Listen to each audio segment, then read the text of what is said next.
preguntas. Creo que Ya. es más que todo cuando uno se conecta al celular, porque como yo he estado probando acá, y veo que sí, que es el celular. Entonces, pues, Ya. Disculpa. no, tranquila. Bueno, ojalá que se te mejore la transmisión. Vamos a ver. Yo creo que cualquiera puede ir aceptando, ¿no? A los que estén esperando en sala. Hubo algunos cambios acá en la... Ah, no, ya la encontré.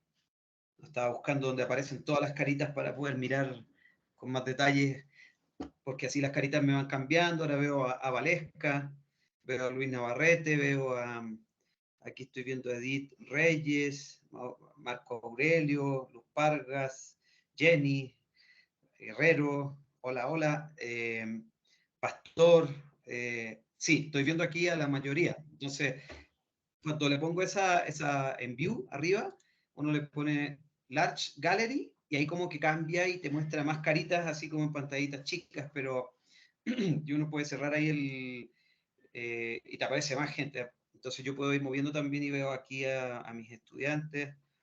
Entonces, pues eso, tengo aquí una panorámica grande. Ahí está Paula Vanessa Espinosa. Hay varios compañeros aquí del curso. Entonces, bueno, vamos a empezar sin más.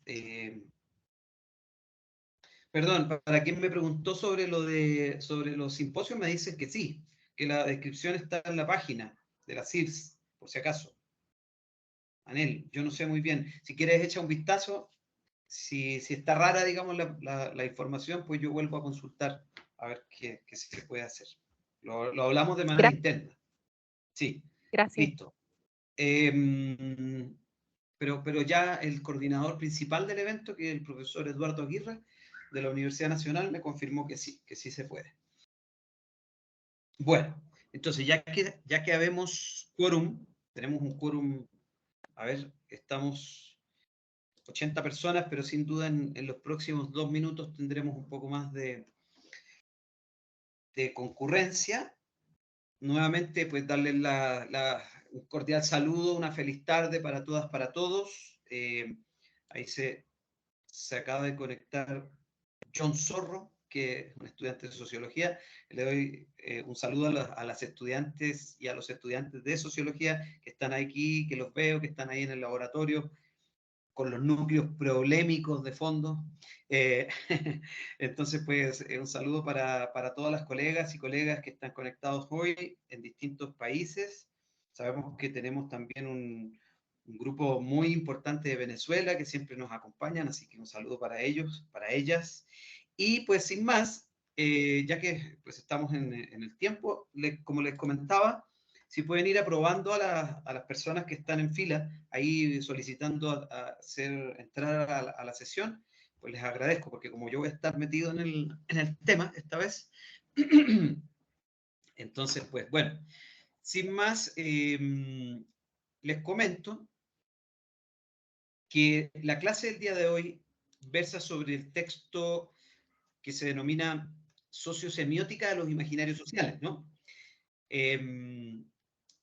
Ya les voy a compartir pantalla.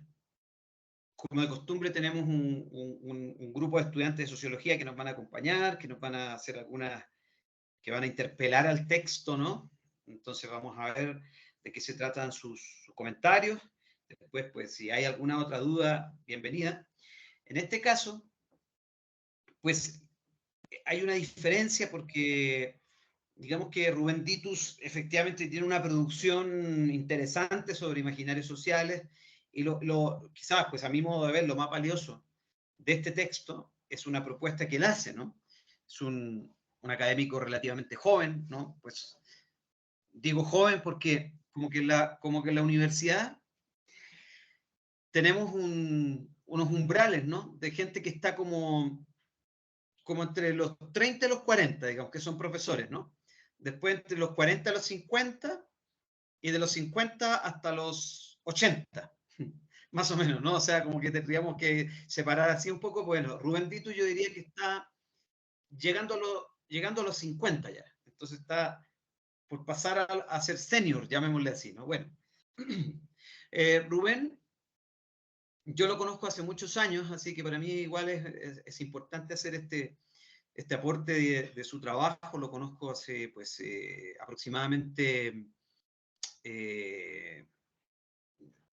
a ver, bueno, 20 años quizás.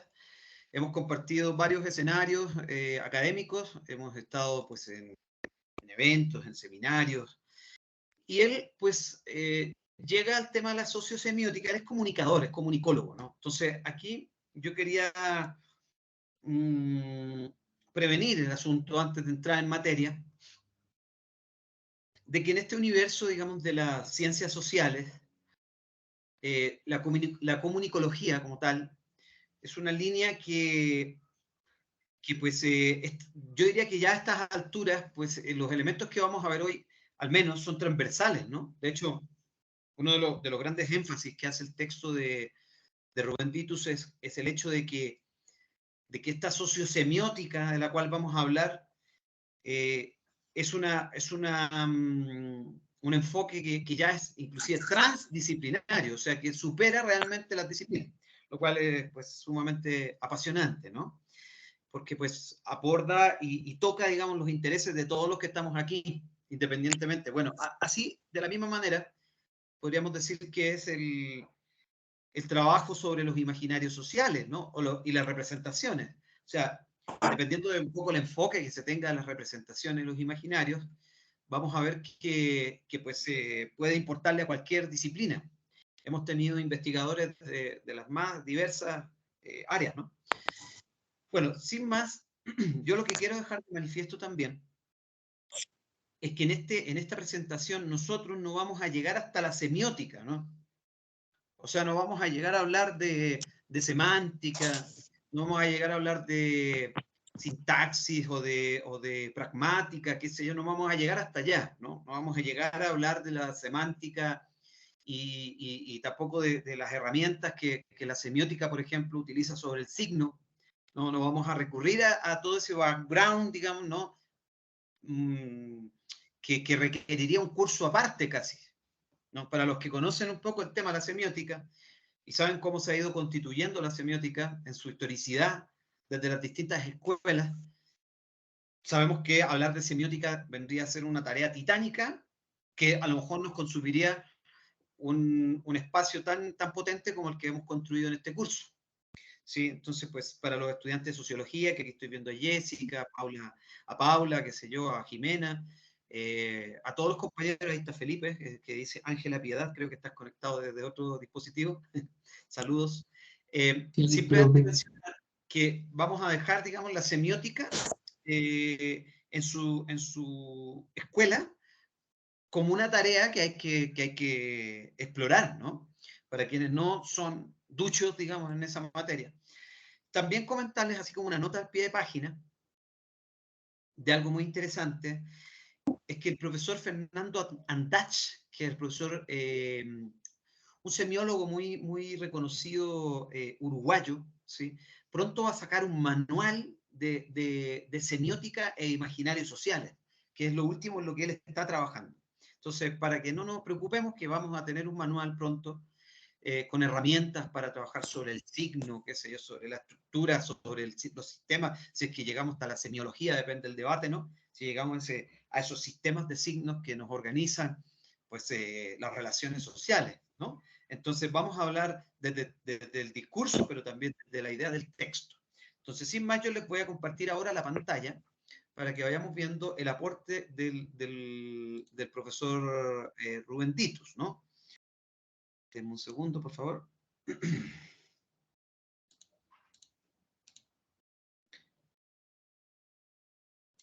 Listo. ¿Me confirmas, Valesca, si estás viendo? Sí, se ve correcto. Perfecto, listo. Bueno, sin más, vamos a empezar con un punto de partida que plantea Rubén Titus, que es el tema de la conciencia semiótica, ¿no? O sea, Rubén Titus nos habla sobre esta idea de cómo la semiótica se enfoca en el sentido, ¿sí? El sentido que va hacia el significado de un hecho social. Entonces, pues esto atraviesa todas las implicaturas o implicancias culturales, ¿sí? O lo que representa, y ahí está un poco ya de entrada la conexión con las representaciones sociales. Ya vamos a ver cómo Rubén llega hasta allí. ¿Sí? Son objetos presentes, pero también esas relaciones ocultas o no evidentes, ¿no? De esa conciencia semiótica, ¿no? En ese sentido, todo objeto cultural significa algo desde la sociosemiótica, ¿no? O sea, el hecho semiótico va más allá de la simple comunicación, dice Ditus, y llega hacia el sentido en todas las prácticas significantes, ¿no? En todas las prácticas significantes. Supera un poco los estudios lingüísticos. Comillas, dice Rubén. Desde esa amplia gama de discursos no lingüísticos estarían el gráfico, lo arquitectónico, lo gestual, lo musical, lo pictórico, lo fotográfico, lo cinematográfico, dice Rubén Díaz. Entonces, en estos digamos, discursos que no son lingüísticos, vamos a conectar el hecho de observar las representaciones como un proceso metodológico. Entonces, pues, además de estudiar, como les decía al comienzo, la semiótica, los sistemas de signos, ¿sí? Los sistemas de signos que se pueden ver en el habla, en los gestos, en las formas de actuar, ¿no? Esos signos, esos sistemas sígnicos, ¿no? Esos signos que están al interior de los discursos, también la semiótica está en los textos, ¿no? Y ahí es cuando entramos de lleno a la sociosemiótica, ¿sí? Que, pues, la sociosemiótica tiene la particularidad que se conecta o pues, se acerca, digamos, ¿no? Según el autor, a la sociología, ¿no? ¿Por qué? ¿Por qué se acerca a la sociología? Porque se enfoca en qué? En cómo ese sentido, esa producción de sentido, está también en las redes, ¿sí? O en las formas en que se distribuye en la sociedad, ¿no? En la forma en que se va moviendo, digamos, el sentido. No nos olvidemos que aquí uno de los ejes centrales es el sentido, ¿no? Y esto, pues, siguiendo a Greimas, ¿no? Como dice Rubén, tiene un carácter tentacular. Es decir, son paquetes de significados interconectados, enganchando e integrando los eventuales discursos sociales, figurativos, mitificantes, que surgen en un estado de sociedad. ¿Sí? Es decir, se van entrelazando sobre los elementos, ¿no? Y aquí es donde Rubén encuentra la idea del discurso social, ¿no? O sea, él conecta, digamos, ¿no? Toda esta sociosemiótica con la idea del discurso social, ¿sí? Ahí un poco la particularidad de esta semiótica que se articula con el hecho social, ¿no? O sea, este discurso social que tiene en particular, perdón, me quedé un poco atrás con las diapositivas, me disculpan, si no, estamos aquí. Estamos acá. La idea del discurso social es una idea de qué? De totalidad, es una idea de un lugar común del discurso, ¿sí? Un lugar que Rubén Tito le llama de discursividad, ¿no? No del discurso en un momento, digamos, ¿no? Sino que es un continuum, ¿no? Es un continuum, pero que busca esos elementos comunes. Y hasta cierto punto, pues, cuando se recurre, por ejemplo, a una metodología de análisis de discurso, porque la sociosemiótica se apoya, digamos, en el análisis de discurso y específicamente, lo dice Rubén, en el análisis crítico del discurso, ¿no? Por un lado está todo el bagaje, ¿no? Teórico y que también da las investigaciones empíricas o información de segunda fuente que nos permite a nosotros develar lo ocultado, ¿no? Eso como elemento para observar la discursividad, ¿no? Pero también, pues, la crítica que se hace desde lo que se encuentra, el punto de llegada, que en metodologías cualitativas le acostumbramos llamar, por ejemplo, saturación, ¿no? Saturación. Entonces, el discurso es sistémico, dice Rubén Tito, es sistémico. Nos propone formas de lectura, reconstrucción de la realidad simbólica, a partir de la identificación de los discursos que operan en la construcción de lo colectivo. Y ahí hay una conexión, digamos, directamente, valga la redundancia, con lo colectivo. Es decir, dice Rubén, este discurso total se conecta también con la idea la idea gramsciana, ¿no? de la hegemonía. Y, bueno, lleva más allá Rubén y hace un enlace con la idea de la ideología, ¿no? Pero pues no la ideología puesta como una idea falsa, ¿no? Sino que como un elemento propio circunscrito, ¿no? A un universo de significados, si le pudiéramos llamar, a un marco, que está en un límite, ¿no? Ya lo veremos un poco más adelante. De esta manera, pues vemos cómo el sujeto interactúa con el mundo y pues vamos a encontrarnos de lleno, de frente, con la idea de la ideología, como les comentaba.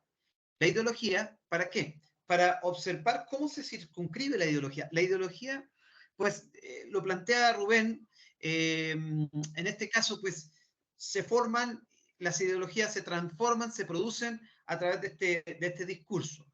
Comillas, lo ideológico se mueve en un estatus en el que gozan de legitimidad el sistema cognitivo y social de una comunidad en un momento histórico determinado. O sea, vamos a ver que esto tiene que ver con la idea de un sistema cognitivo, un sistema de creencias, le llama Rubén en otros momentos, ¿no? Un sistema de creencias. Sí, pero ese sistema de creencias que está compuesto, en este caso, lo ideológico, por los imaginarios, ¿sí? Es decir, ya vamos en los niveles, ¿no? Vamos a llegar hasta ahí. Pero lo interesante de este proceso es que lo ideológico viene a ser como un repositorio, ¿no? Que es nutrido, ¿no? Por los imaginarios y por las representaciones. Lo ideológico, en este caso, está alejado, digamos, del concepto de falsedad, ¿sí? O está alejado del concepto de manipulación, sin descartar que dentro de lo ideológico, Rubén Ditus plantea, y lo vamos a ver ahora, elementos que puedan ser contradictorios, ¿no? Bueno, ya veremos de qué se trata ese aspecto. Felipe, disculpa, dejaste de presentar pantalla.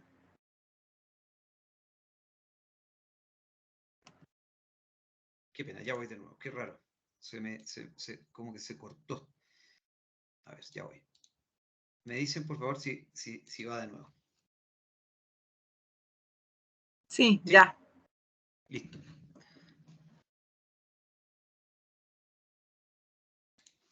Sigue la pantalla, ¿cierto? Sí, Felipe. No se sigue viendo. Dígame. Sí, ya se ve. Listo.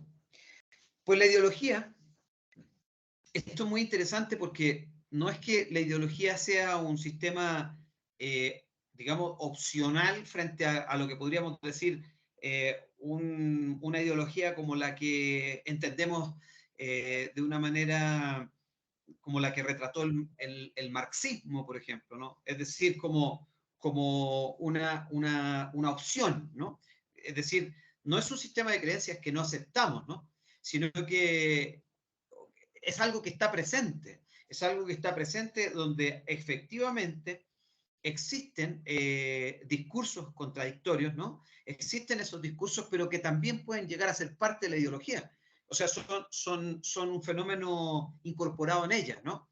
Entonces, pues esas manifestaciones discursivas, por ejemplo, que conectan con ideologías, dice Rubén, se ven en un ejemplo en el cine documental o en los medios de comunicación, ¿no? Allí podemos observar que efectivamente puedes tú no estar de acuerdo, ¿sí? con una producción audiovisual, con el enfoque discursivo que tiene el director, pero en el fondo, pues es lo que está presente, ¿no? Esa presencia de la ideología allí se expresa a través de la comunicación.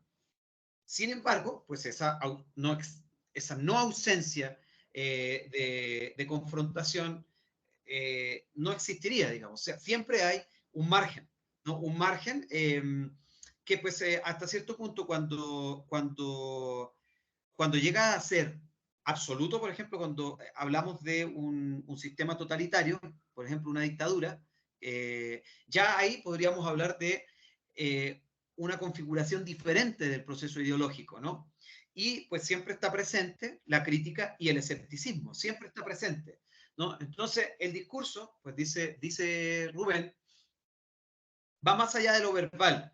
Es un motor, ¿no? Donde van acciones, lenguajes, formas de expresión, y aquí conecta con el imaginario. Aquí es donde llega el imaginario, porque Rubén lo plantea como, pues bueno, dentro de todo este escenario que configura un cúmulo de discursos que vendrían a configurarse como una ideología en cuanto a una forma de discurso social, una forma de totalidad, se incrusta allí la capacidad imaginante. Son procesos también que necesitan, y aquí recurre un poco a la idea de Cornelius Castoriadis, ¿no? Procesos de institucionalización del sentido. No nos olvidemos que Cornelius Castoriadis apunta a procesos instituyentes y procesos instituidos, ¿no? O sea, imaginarios que están en construcción, imaginarios que ya se han ido solidificando, ¿no? Y pues recurre a esta idea de la crítica ideológica, que es parte del proceso. ¿Qué significa esta crítica ideológica? Dice Rubén Ditus, ¿no? Es una perspectiva de él, ¿no? Dice, la crítica se hace sobre la producción, la transmisión. Les pido, por favor, si pueden silenciar sus micrófonos a las personas que tienen el...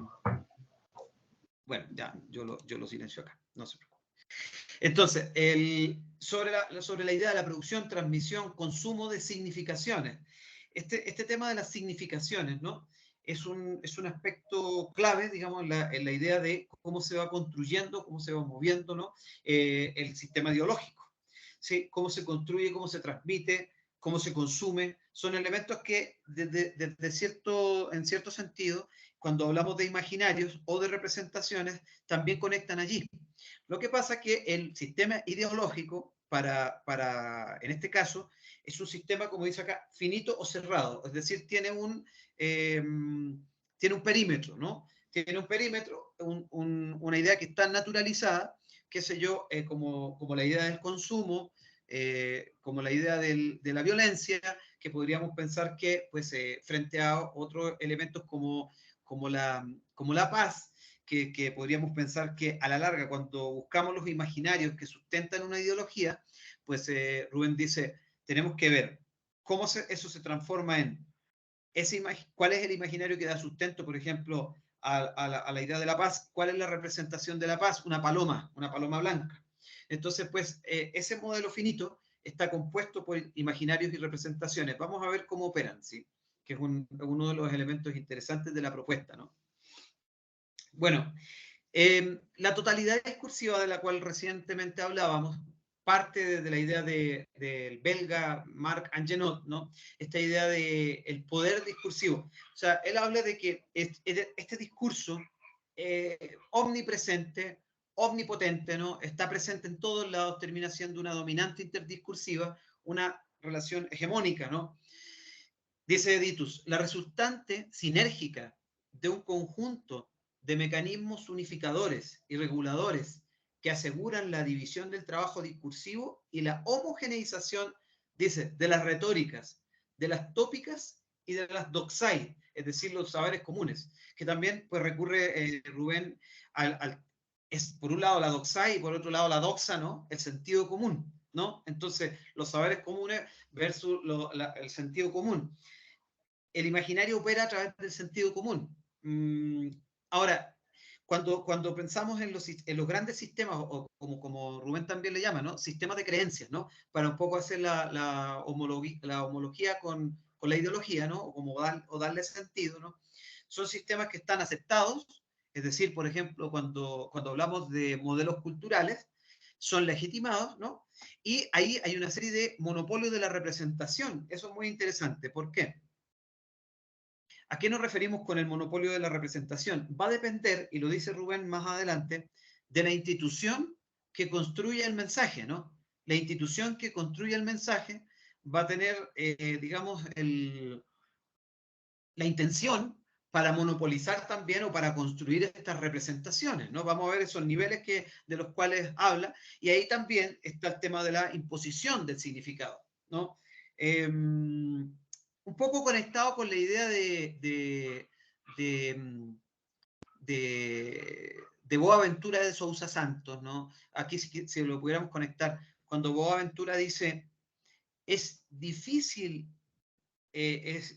muy difícil imaginar el fin del capitalismo sin fin, dice Boaventura de Sousa. El fin del capitalismo sin fin. ¿Por qué? Porque es muy difícil de construir o reconstruir una ideología como el capitalismo con las mismas herramientas hegemónicas del capitalismo. Tendríamos que subvertirlas, ¿sí? Tendríamos que subvertirlas, pero esa es la gran dificultad.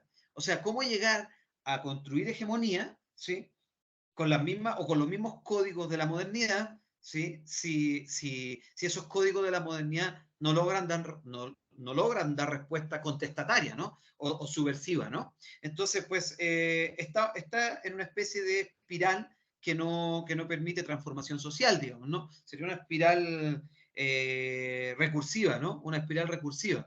Es muy difícil, pues, contestar o salir del círculo. ¿Por qué? Aquí tiene mucho que ver lo que dice Rubén. A pesar de que hayan discursos disidentes, llamémosle así, o que son progresistas, llamémosle de otra manera, ¿sí? Caen en lo mismo. ¿Sí? Caen en lo mismo, o sea, sostienen el modelo se sigue sosteniendo, ¿con base en qué? En la industrialización o en la postindustrialización, en el extractivismo, etcétera, ¿no? O sea, no hemos podido salir de esas espirales un poco perversas, ¿no? Bueno, el discurso social, dice Ditu desde Angenot, dice, tiene tres categorías fundamentales, ¿no? Que existen la existencia de un todo orgánico, es decir, de una totalidad. Entonces se construye un discurso potente sobre una forma de entender la sociedad. Está atravesado por todo lo pensable, y esto pues es muy interesante porque si lo usamos, digamos, exclusivamente, podemos buscarle muchas aplicaciones, ¿no? Pero si lo usamos en el campo del consumo, sabemos que es imposible escapar, ¿no? A no ser que te vuelvas hippie y te vayas a una finca, a un campo a vivir de tu propio cultivo, o que colapse la economía. Quizás los compañeros de Venezuela pueden estar un poco críticos frente a esto, pero sabemos que siempre los que tienen la oportunidad de hacer negocio y de acumular, ¿sí? Lo van a hacer independientemente si la economía generalizada ha entrado en crisis, ¿no? O sea, el consumo sigue siendo una actividad que atraviesa, digamos, el modelo del capitalismo como ideología, ¿no? Y está allí, ¿no? O sea, dicen, hay problemas en la economía, pero el consumo está vigoroso, ¿no? Entonces hay un elemento que es fundamental, que está atravesando todo el pensamiento frente, por ejemplo, a este caso específico, ¿no?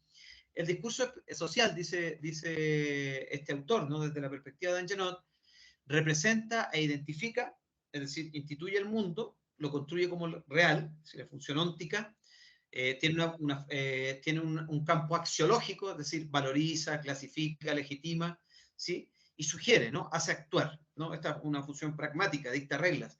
En el fondo, pues, organiza la vida social, ¿sí? Estos discursos que se han ido estableciendo, pues como bien yo decía recién, a través de instituciones, a través de medios de comunicación, ¿sí? A través de mecanismos que reproducen, ¿no? El mensaje, el discurso, hacen que pues, la sociedad se mueva, ¿no? La sociedad parezca que eso es lo válido. No se puede pensar, como recurría también a la idea de Boaventura, no se puede imaginar como una alternativa, ¿sí? Como dice Boaventura también, cuesta pensar o sea, cuesta salir del colonialismo, ¿sí? De este colonialismo simbólico, ¿no? De este colonialismo que nos ha traído, no de la época de la conquista o de la invasión española, estamos hablando del colonialismo moderno, ¿no? El colonialismo moderno. Cuesta salir de allí. ¿Por qué? Porque estamos atravesados por un modelo que nos performa, ¿sí? Que nos da una base de comprensión de cómo es, digamos, el entorno en el cual estamos viviendo,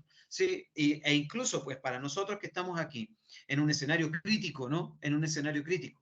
Pero para un ciudadano que posiblemente pues no llega a estos niveles de diálogo, pues no tendrá más noción que entender que la realidad que tiene es la que es por naturaleza, ¿no? Lo que dice la perspectiva de Rubén Ditus. Se da por hecho, se da como algo biológico incluso. Es así porque así se vino dando, ¿no? Porque hemos llegado a ser así.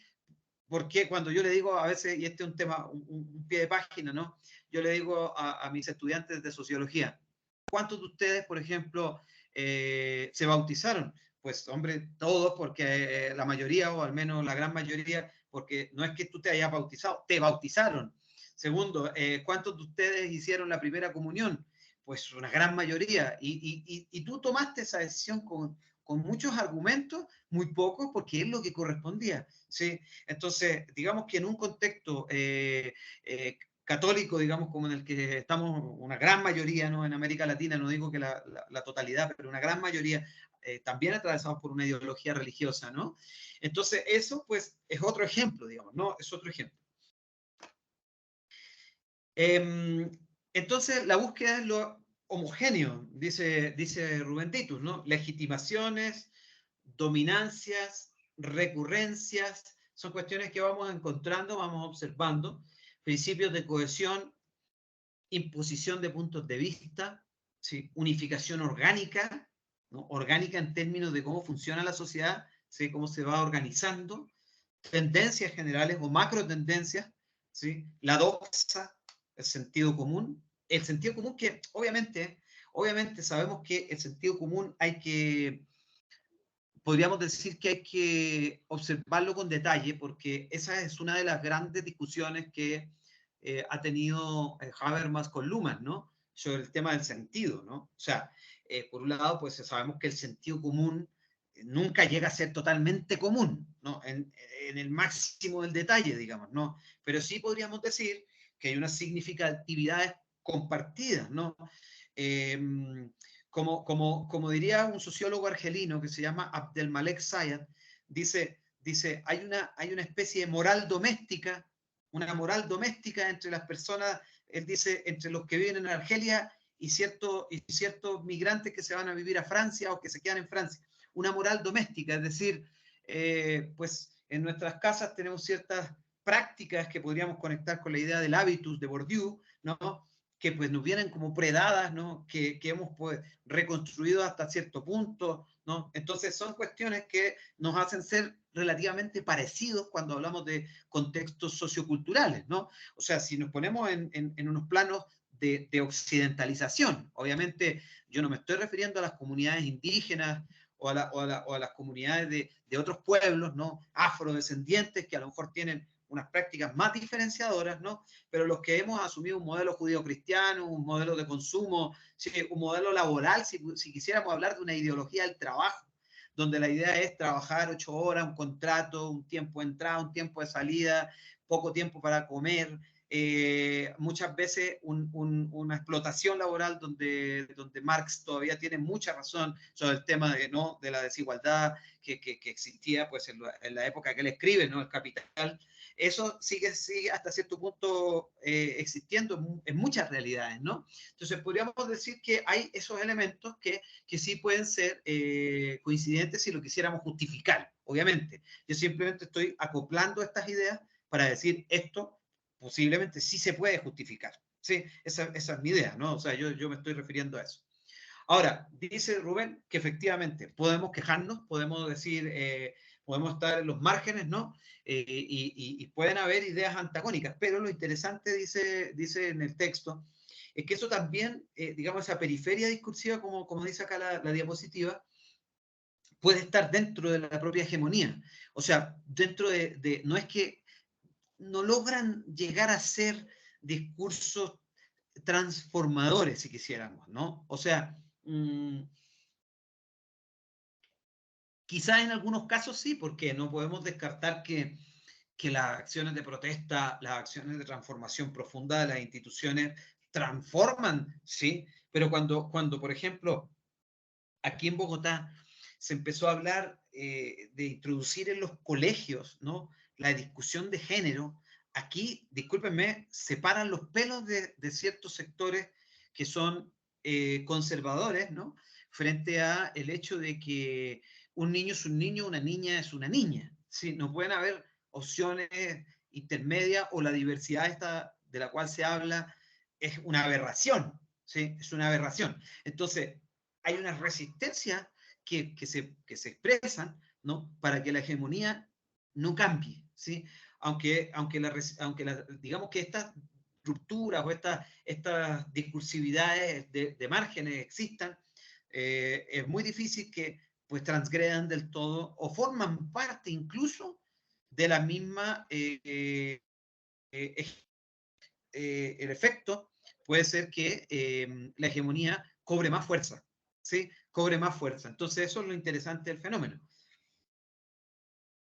Bueno, la capacidad imaginante, volvemos a esta capacidad imaginante, y ahora pues vemos aquí con claridad el concepto de discurso y sujeto.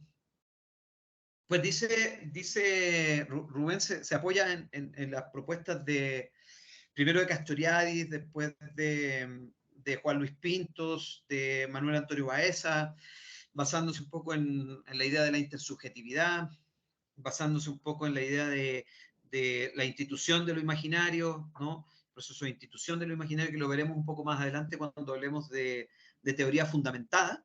De hecho, cuando hablemos en la sesión sobre teoría fundamentada, vamos a volver sobre la idea de uno de los semiólogos más importantes norteamericanos, que es Charles Sanders Peirce, ¿no? Ahí hablaremos un poco de esa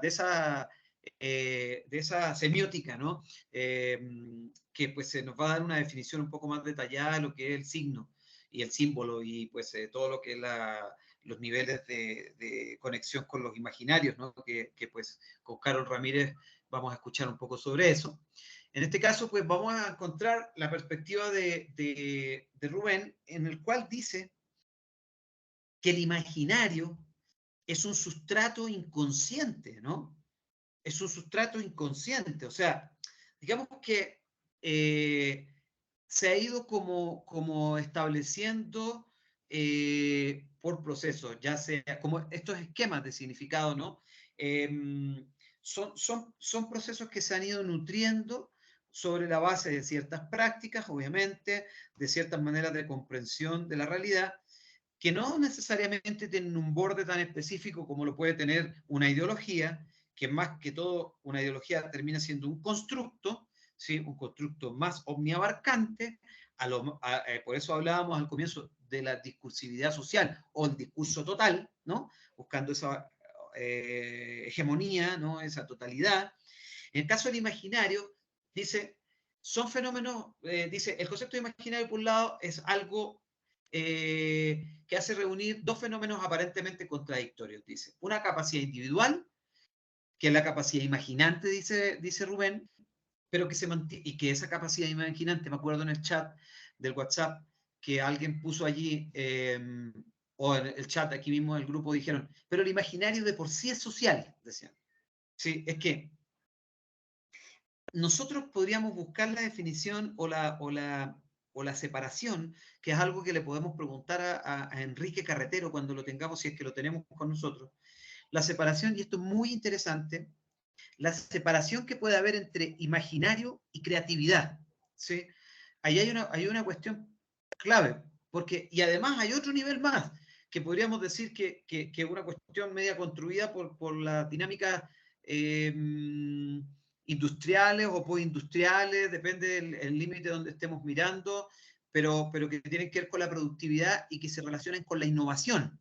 Entonces, se supone que alguien tiene que ser imaginativo, creativo e innovador, ¿no? O sea, son como tres virtudes, ¿no? Que debería tener un trabajador, llamémosle, ¿no? Inclusive un joven. Tiene que ser imaginativo, tiene que ser creativo y tiene que ser innovador. Pero son tres cosas que en teoría son diferentes, ¿no?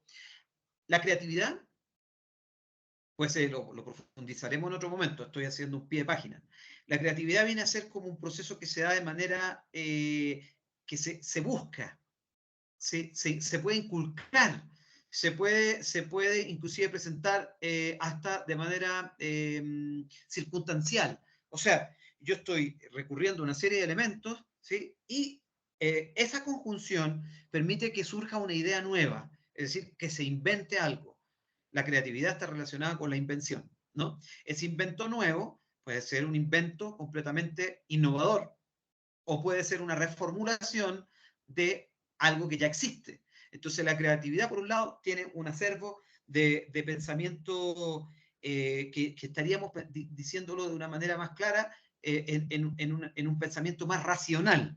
¿Sí? El imaginario se conecta incluso, siguiendo las ideas de Maffesoli, con los aspectos más sensibles, más emocionales, ¿no? Desde la idea, pues, de la idea del encuentro, de la idea de pensar, del estar juntos, la idea del sentir, ¿no? Que es una cuestión más emocional como tal, y el imaginario puede ser que se dé en esas circunstancias, de manera más espontánea, ¿sí? Que buscando inventar algo, que buscando crear algo, que buscando hacer algo, porque sería la manera de avanzar, ¿no? Porque efectivamente, dice el mismo Maffesoli, a veces estas conjunciones no tienen fines políticos, ¿sí? o fines económicos, ¿no? Se supone que la creatividad y la innovación buscan que los sujetos progresen, entre comillas. Entonces estamos en otro escenario. Lo digo como para cuando entremos más adelante en esa materia, ¿no? Bueno, esa sociedad se mantiene unida a través de los imaginarios. Dice Rubén, terminan siendo los imaginarios un tejido psíquico, ¿no? Unas matrices de sentido de existencia. Es decir, yo no le voy a buscar al imaginario una intencionalidad, ¿no? Una intencionalidad, sino que el imaginario es un proceso de significación que nos va a permitir, como dice acá, son imágenes, construcciones mentales colectivas que permiten aquí, se articulan con esas representaciones para que se organicen, ¿no? En sistemas discursivos, ¿no? O sistemas de representación, sistemas de discursivos. Yo, al final, si quieren, pueden ir redactando las preguntas y yo las miro al final sin problema. Para no perder el hilo. Bien, entonces, llegamos ya estamos entrando en la materia de editus, digámoslo así. Todo lo anterior es discusión que puede servir como una antesala, es decir, el tema del discurso social, el tema de encontrar una totalidad o un discurso totalizante, hegemónico o hegemonizante, el hecho de encontrar pues una perspectiva que conecta el imaginario, la capacidad imaginante, como una cuestión que compone la ideología, el hecho de acercarnos a la forma en que se organiza el discurso, que va más allá del texto, ¿no? Que va más allá de las acciones discursivas lingüísticas, perdón, y se conecta con signos que Ditus pues, hace el símil a las representaciones, que pueden ser fotográficas, arquitectónicas, que pueden ser, digamos, caracterizadas como objetos incluso. ¿No? Vamos a llegar a estos tres niveles. ¿Cuáles son los tres niveles? Y esto resulta muy interesante. Tenemos el primer nivel, que es el del imaginario, es decir, la base de la representación. Esos imaginarios, dice Rubén, permiten percibir algo como real, ¿sí? Permiten entender algo como real. O sea, el imaginario puede ser aprendido, como dice, ¿sí? Pues obviamente es parte de la vida, ¿no? Sobre determinadas cosas. O sea, no vamos ahora a especificar, pero el imaginario puede ser, por ejemplo, sobre el futuro, pero el futuro laboral, ¿sí? O el futuro educativo, o el futuro de pareja. ¿Sí? El imaginario conecta con ciertas estructuras que en algunas épocas perduran, no es algo fijo, obviamente. Por ejemplo, la idea con una institución, podríamos conectar con la idea de cuál es el imaginario de la familia, que no es una ideología el imaginario de la familia, sino que la familia se incrusta en una ideología mayor de sociedad, que es, digamos, una institución que está dentro de un modelo de desarrollo, que podríamos decir que la ideología es el desarrollo, ¿no? la familia es un actor en este modelo, ¿no? En esta gran ideología del desarrollo que hoy en día es tan discutida, ¿no? En otras formas de desarrollo o en desarrollo humano, ¿no? Que hemos salido un poco de la visión economicista, ¿sí? O en desarrollo sustentable, ¿no? Que hemos salido un poco también de esa visión del extractivismo, desarrollo y extractivismo. Entonces, dentro de todo esto, de estas ideologías que pues el mercado, la academia, distintas instituciones, ¿no? Porque sabemos que, por ejemplo, el neoliberalismo es un invento que nace de la Escuela de Chicago en Estados Unidos, ¿no? O sea, sabemos que es un invento académico de un economista que se llama Milton Friedman, que nos monta una idea y esa idea se incrusta y se desarrolla e incluso es llevada hasta los sectores políticos, es transplantada, digamos, ¿no? Hacia el sur, por ejemplo, hacia Chile, en plena dictadura militar de Pinochet. O sea, sabemos que los sistemas ideológicos alguien los construye. Y después, obviamente, el proceso es cómo ese sistema ideológico se sostiene, se reproduce y se sigue manteniendo o desaparece, ¿no? Igual el imaginario. Los imaginarios no son inmutables, no son, digamos, eternos, ¿no? Y por lo mismo, pues le dan sentido a la realidad. El tema de la familia, vuelvo. ¿Cuál era el imaginario de la familia en la época de nuestros abuelos, por decirlo así? Me refiero a los de mi generación o a la generación de los estudiantes, un poco sus abuelos o bisabuelos, ¿no? Siempre digo lo mismo. Habían, digamos que, unas características básicas, ¿no? La familia era hombre-mujer, era muy difícil que la familia fuera hombre-hombre o mujer-mujer. Eso era muy raro antes, ¿sí? Estamos hablando no hace mucho tiempo atrás. Parejas del mismo sexo es algo que hoy en día, inclusive regulado legalmente, no tiene más que quizás un par de décadas como mucho, ¿sí? Parejas del mismo sexo. Segundo, antiguamente una familia podía llegar a tener 15 o 20 hijos. Estoy llegando a un punto límite, ¿no? Pero una familia podía tener fácilmente 10 hijos. En la actualidad, las parejas jóvenes con suerte quieren tener uno, con suerte uno, ¿sí? En la antigüedad, un perro y un gato estaban en la casa por ahí. Hoy en día son familias multiespecie. El perro, el gato tienen su veterinario, tienen su comida, tienen sus objetos, son casi tan importantes como que fuera un bebé, ¿sí? Entonces, hemos cambiado el imaginario de la estructura, ¿no? De lo que es la familia. ¿Mm? Bueno, el segundo nivel es el nivel de los textos, es decir, cualquier cosa capaz de generar lecturas e interpretaciones. Sí, los imaginarios dan lugar a signos reconocibles. Ahí están los textos. Por ejemplo, el texto no es solamente escrito, dice Rubén. Un texto es algo que se puede observar. ¿Sí? El texto puede ser visual, el texto puede ser auditivo, ¿sí? El texto puede ser estructural, ¿no? Y ahí conectamos, por ejemplo, con la teoría del actor Red, ¿no? Bruno Latour, cuando habla de los actantes, ¿no? Esa perspectiva poshumana, ¿no? Poshumanista, ¿no? Donde tenemos una relación social no solamente con el ser humano, sino que con los animales, con las cosas que nos rodean, con la ciudad, ¿no? En términos de apropiación, por ejemplo, ¿no? Y finalmente, el último nivel, el nivel tercero, es el nivel del sistema de representaciones. Y ahí están, digamos, los discursos de representación, los sistemas de representación, y están todos los repertorios que ya están construidos como tal. Es decir, discursos, es decir, retóricas, es decir, allí ya podemos encontrar y ver con claridad. Por ejemplo, una estudiante me decía, profesor, me decía, ¿qué es el comunismo? Yo le decía, bueno, fíjate que el comunismo puede ser, o sea, primero es una ideología, ¿no? Pero tenemos que pensar que en cada país también hay unos niveles de imaginarios que conforman la idea del comunismo, que pueden decir, incluso en una época, yo le decía, incluso en una época se decía que los comunistas se comían a los niños, ¿sí? En la época cuando querían estigmatizar el comunismo, se comían a los bebés, decían. ¿Sí? Entonces se crea la imagen de una idea de un ser perverso, ¿sí? Porque era la contraofensiva del liberalismo, ¿no? Entonces yo le decía, pero ¿dónde está la verdadera esencia del comunismo? Le decía, ¿dónde la pueden encontrar?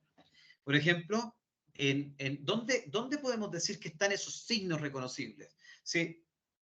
En los estatutos de los partidos comunistas de los países. ¿Sí? Allí están. ¿Sí? Allí están. Podemos ver que hay unos estatutos donde se crean inclusive en esos estatutos. Si usted ve el estatuto del Partido Comunista de Colombia, va a ver que allí se explica el logo, se explica la bandera, se explica toda su simbología, si lo quisiéramos llamar de esa manera, ¿no? Toda la simbología se traduce allí, ¿sí? En el texto, que es un estatuto, ¿sí? Y eso se traduce en todo un discurso que representa al comunismo, porque esa es la representación que podríamos decir objetiva, entre comillas, porque está observable, que lo podemos analizar, lo podemos contrastar inclusive desde los análisis de la semántica, ¿no? Podemos observar qué dice cada palabra, dónde está ubicada, si queremos llegar a la pragmática, por ejemplo, ¿no? Podemos recurrir a todas esas herramientas para, pues, describir una representación con claridad, ¿no? Si quisiéramos llegar a ese nivel. Bueno, Rubén Ditus establece en su modelo 12 pasos que vamos a mirar muy brevemente, no me voy a extender demasiado, para poder observar imaginarios, conectarlos con las representaciones y llegar a un ejercicio de conexión o una especie de simulación, llamémosle así, con el discurso social o con la idea de la ideología, ¿no? Con la idea de la ideología, no como con un fin político, sino que como ese marco circunscrito de significados que busca un objetivo, ¿no? Que busca un objetivo. ¿Por qué? Sabemos que la ideología del desarrollo buscaba un objetivo, que era mostrarnos pues, el progreso, ese fin teleológico de llegar a un punto, ¿sí? O la religión, que busca un objetivo. ¿Cuál es el objetivo de la religión? Salvar nuestras almas, evitar que nos vayamos al infierno, trascender, si somos protestantes, ¿no? Alcanzar la trascendencia, ¿sí? Tiene un fin, ¿no? Hay un fin, hay una finalidad, cierta finalidad, la libertad, la emancipación, ¿sí? En fin, ¿no? Hay un camino. El imaginario no necesariamente tiene eso, ¿sí? Es ahí la diferencia. Entonces, Rubén nos plantea este modelo donde dice, pues partimos de una idea de un discurso. Obviamente aquí dice Rubén, pues sea como sea, el investigador tiene que hacer un recorte o un corte, ¿no? Un corte discursivo. Es decir, ¿qué queremos observar? ¿Desde dónde partir? ¿Sí? ¿Cuáles son esas prácticas sociales objetivantes y no objetivantes? ¿Cuáles son esos repertorios que vamos a utilizar? Cuando miramos un material escrito, cuando, por ejemplo, ya después al final leo los comentarios, pero pues es bueno que los vayamos dejando. Yo, pues, habitualmente digo que los dejemos al final, pero pues si quieren ya dejarlos de una vez, no pasa nada. Digo, bueno, vamos a tomar un texto, ¿sí? Primero el discurso. ¿Cuál es el discurso, no? Sabemos que el discurso que van a... es como encontrar el elemento central o nuclear, ¿no? Ese elemento nuclear que nos va a decir, pues, una ideología tiene un discurso, como yo les decía, el discurso de la ideología religiosa, sea cual sea, es la salvación, ¿sí? Es la salvación, o la trascendencia, ¿sí? O la liberación del pecado, ¿sí? ¿Para qué? Para ser mejores personas y llegar a estar con Dios, ¿sí? Y no caer al infierno o no sufrir, ¿sí?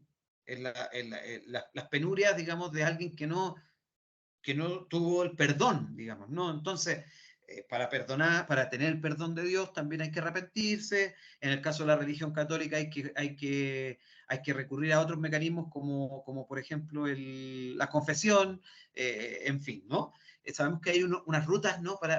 Que están ancladas a ese discurso, ¿sí? Textos en los que el discurso se manifiesta, ¿no? Ese texto, pues sabemos que toma cuerpo, está en algún lado, no está en el aire. O sea, como yo les decía a una estudiante, mira, te puedes cansar preguntándome qué es el socialismo. Yo te voy a decir que los chilenos son socialistas cuando los gobiernos chilenos que se declaraban socialistas eran más neoliberales que cualquiera, ¿no? Entonces yo le decía, ¿qué es realmente el socialismo? Eh, la justicia social o qué es, no sé, darle casa a los pobres, que el Estado se haga cargo de todo y quitarle la empresa privada a los egoístas millonarios, ¿no? ¿O qué es el socialismo? Yo le decía, mira, haz un ejercicio más bien empírico, ¿sí? Y métete a la página de la Internacional Socialista, que regula, digamos, más o menos los protocolos de los partidos socialistas a nivel internacional, a nivel global. ¿No? Métete a la página, la Internacional Socialista, ve la declaración de principios y te fijas qué es el socialismo desde una organización que se fundó, pues no sé hace cuántas décadas ya, ¿no? Entonces, claro, el texto toma cuerpo. ¿Dónde está? En películas, en canciones. Fíjense ustedes cómo canciones tan cercanas como la de la Shakira, cuando se separa de su pareja Piqué y en la letra incluye, ¿no? ¿Qué cosas incluye? El tema de que las mujeres facturan y ya no lloran, ¿no? Que es un recurso, ¿no? A un modelo que podríamos decir libertario o acorde a una lógica que el sistema capitalista hoy en día empuja a todo el mundo hacia allá, ¿no? A facturar. Tú ya no puedes llorar, nadie puede llorar. Usted si se pone a llorar, se jodió, sea hombre o mujer, tiene que facturar. ¿Sí? Entonces, es un buen ejercicio de análisis de cómo se extrapola, digamos, ¿no? Una ideología hasta en estas figuras contestatarias frente a lo que viene a ser una desilusión amorosa, ¿no? O sea, hombre, es un discurso marginal, ¿sí? Pero está dentro de la misma modalidad discursiva de la ideología capitalista, ¿no? Bueno, y además, pues efectivamente, con esa canción Shakira facturó muchísimo. O sea, su canción le resultó ser un éxito rotundo de comercial, ¿no? Estuvo en el top one del Spotify y de YouTube no sé cuánto tiempo. Bueno, la descripción de la estructura dialógica de un texto, ¿ya? Y esto es muy interesante. ¿Cómo está la enunciación? ¿Cuáles son las marcas? Porque dice Rubén que uno puede observar elementos de los imaginarios en estos elementos, ¿no? En estos textos. O sea, uno puede ir como extrayendo así como con pinza y decir, mire, esto es un elemento que aparece porque forma parte de un imaginario de la moda, por ejemplo, ¿no? Mira, aquí hay un imaginario de la moda. O sea, un imaginario de la mujer empoderada, digamos, ¿no? Que no es necesariamente la mujer empoderada una ideología, pero la mujer empoderada es una mujer que factura, ¿sí? O sea, ese imaginario de la mujer empoderada es una mujer que ya no llora, que factura y está acoplado, ¿sí? Se observa, ¿dónde se observa? En una canción, ¿sí? De una mujer que en teoría está despechada, pero pues se defiende, ¿sí? Ya no llora, mejor gano más plata, facturo. Entonces, a nivel inconsciente o consciente, pues podríamos decir que este es un fenómeno que obviamente está muy bien estructurado, ¿sí? Pero dice Rubén, el dialogismo, dice, todo enunciado social está dirigido a alguien, dice, el locutor es un ser social, todo enunciado es integrante de un diálogo, todo enunciado se crea a partir de algo, ¿sí? Crea a partir de algo. Entonces, pues digamos que ese dialogismo, ¿no? Que parte de la idea del texto, ¿no? Pues tiene unas características, una intencionalidad, o sea, va hacia algún lado. Y se sustenta, pues, en imaginarios. Entonces ahí es donde nosotros tenemos que hacer un esfuerzo, dice Rubén, en ubicar dónde están los imaginarios, ¿no?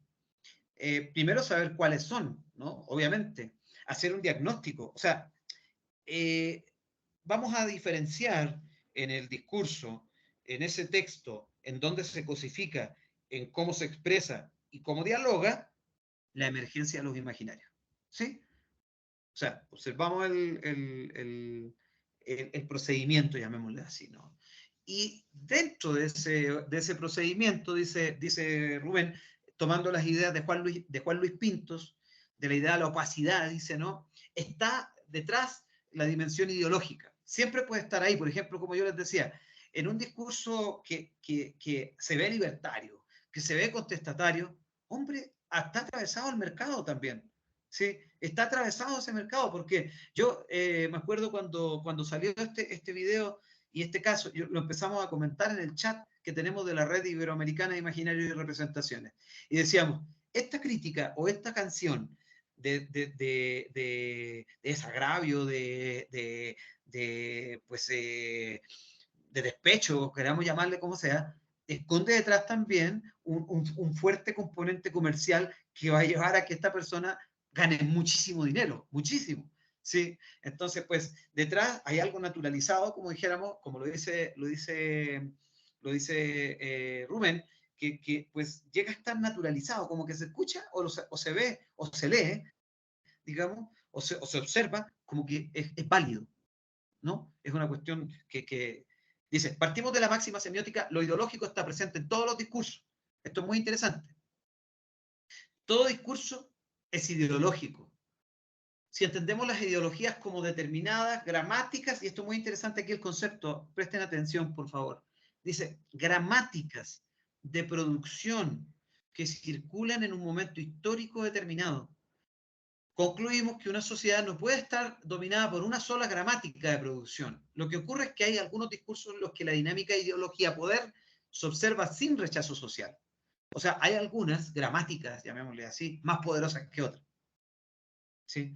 Hay unas gramáticas que son, en términos de relevancia, pues si las pudiéramos medir, si le pudiéramos poner un termómetro, diríamos, esta gramática que está presente y que no baja la guardia, así que no baja la guardia, está ahí, ¿no? Está ahí, o sea, el ejercicio es la búsqueda, ¿no?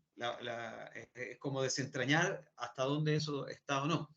Y ahí es cuando, pues, también dice Vitus, tomando, pues, la idea también refiere a Juan Luis Pinto, y, pues, volviendo atrás, ¿no? Con todo el tema de Greimas y pues, todo el trabajo sobre Angenot en términos del discurso como totalidad y la base incluso pues llega a tomar Titus de Barthes, ¿no? De Barthes con el tema del mito, ¿no? Dice, pues hay una cuestión mitológica incluso que nos indica que eso es así y no puede ser de otra manera, ¿no? O sea, recurro nuevamente a Boaventura. No nos podemos figurar, ¿no? No nos podemos decolonializar, llamémosle así, porque ya está tan incrustado en el pensamiento que no sabemos cómo hacer de otra forma. ¿Sí? O sea, a usted lo único que le quedaría es agarrar un bolso e ir a vivirse a un campo y a lo mejor construir una choza y tener una vaca, qué sé yo, ¿no? Y salir del sistema de ideas en el cual usted está metido. Entonces dice, claro, hay una idea de totalización, hay una idea de rupturas que hay que observar, ¿no? En ese ejercicio. Séptimo, son 12, ¿no? Ya me acerco al final. Las instancias semióticas, ¿no? ¿Cuáles son las huellas del discurso? Y ahí es, pues, como dice Rubén, hay que observar, digamos, ¿no? Cuáles son los elementos que plantean mayor efecto de poder o tienen más impacto, ¿no? Y esa, pues, una reconstrucción del discurso que pues, en términos metodológicos, así objetivamente, pues sabemos que hay una serie de metodologías para poder observar los pesos, ¿no? Los pesos discursivos, las predominancias, las reiteraciones, los campos semánticos. Sabemos que pues, las redes semánticas que nos genera, por ejemplo, el Atlas-T u otros softwares de análisis cualitativos, ¿no? Nos permiten pues saber cuáles son esas instancias que tienen mayor fuerza, ¿no? Llamémosle así, fuerza. Habitualmente, pues, usamos el concepto de idea-fuerza, ¿no? Para poder ver cuáles son esas cuestiones que están jalando, ¿no? O que se sostienen en el tiempo, porque esto también, pues a pesar de que Rubén no lo plantea así tan claramente, nosotros obviamente si queremos hacer un análisis de la correlación entre imaginario, representaciones e ideología, obviamente la tenemos que situar en una línea temporal, ¿no? Las instituciones beneficiadas, pues un poco lo que hemos venido hablando desde el comienzo, quién legitima, quién da ese reconocimiento, y por otro lado, dice Rubén, hay otros grupos, ¿no? No organizados, ¿sí? O hechos sociales que son beneficiados, ¿no? Instituciones que no están allí, ¿sí? Pero que son beneficiados por ese discurso. O sea, que son como periféricos, llamémosle así, pero que sostienen también el entramado, porque un elemento clave aquí en este enfoque un poco reticular, ¿no? Un poco rizomático, ¿no? Es esa idea de que pues todo termina estando interconectado, ¿no? Y sabemos que hay instituciones fuertes o mecanismos como el mismo Estado, ¿no? Sabemos que el Estado es una gran maquinaria de dominación, como lo diría Pierre Bourdieu, ¿no? El Estado, imagínense lo que pasó en Venezuela, el Estado construye un Estado bolivariano, ¿no?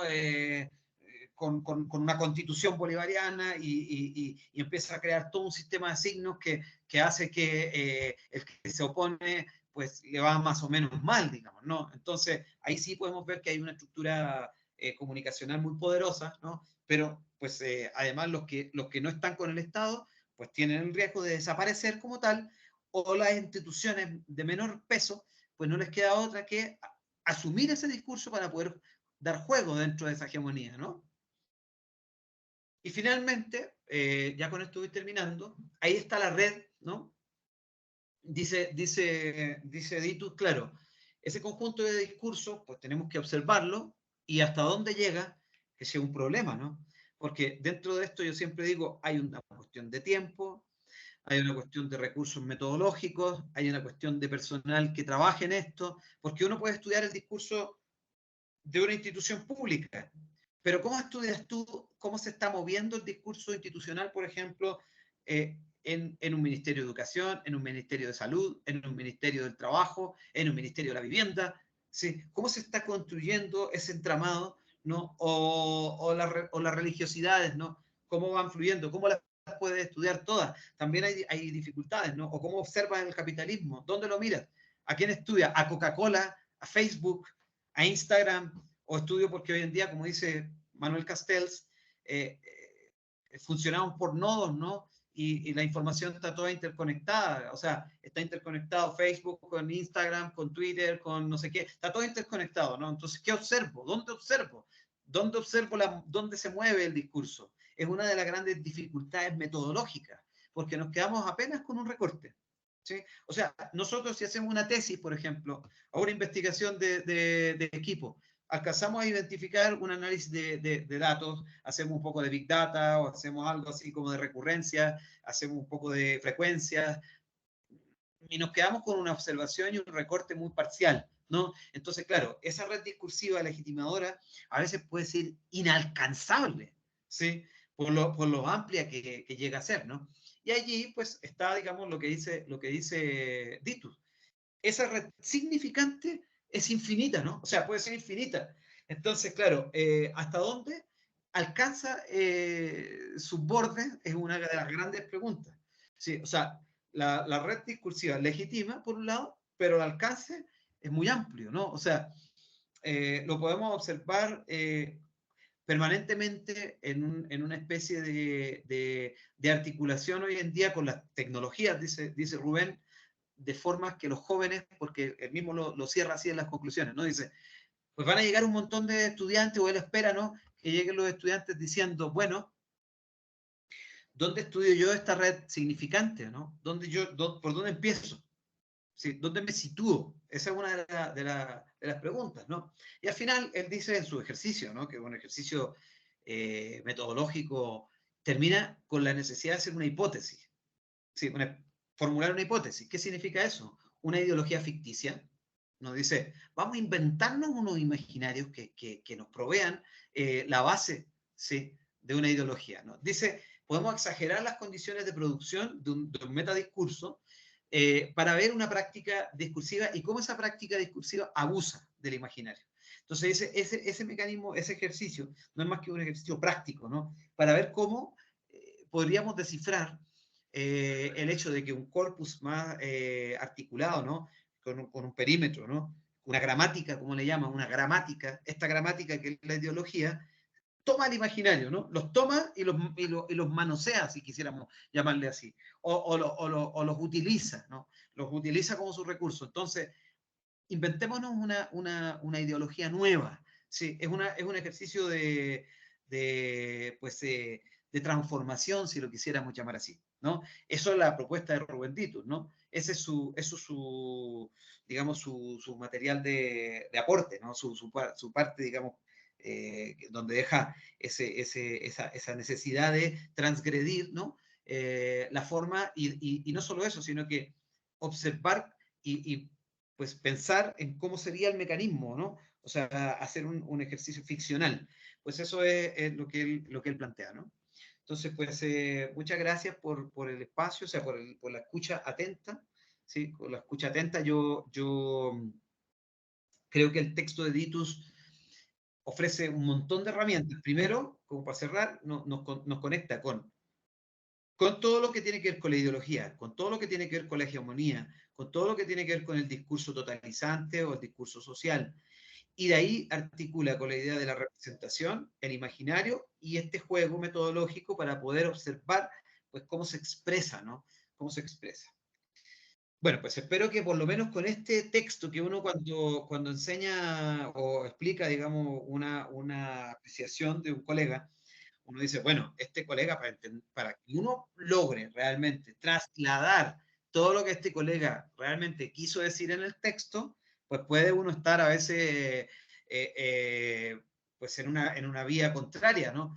Pero yo lo leí, lo releí, conozco un poco de su obra, como para poder pensar que estoy bastante cercano a lo que él nos quiso decir. Así que, bueno, muchas gracias a los compañeros y yo le voy a dar la palabra ahora a 3 compañeras para que den unas observaciones, comentarios, como ustedes quieran, ¿no? Juan David Izaza, María Fernanda González y Estefanía Quinche. Les voy a pasar también, mientras tanto, la asistencia por aquí por el chat y ustedes pues, pueden ir firmando la asistencia, que la voy a pasar ahora. Y los compañeros, pues la voy a pasar también acuérdense, por el lado del WhatsApp. Y entonces, sin más, vamos, Juan David, no sé si, no te veo, Juan David Izaza, creo que no está Juan David.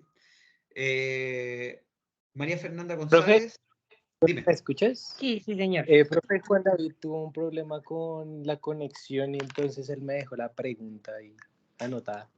O esperamos a ver si puede solucionar los problemas de conexión. Sí, eso, porque si no estaba en clase.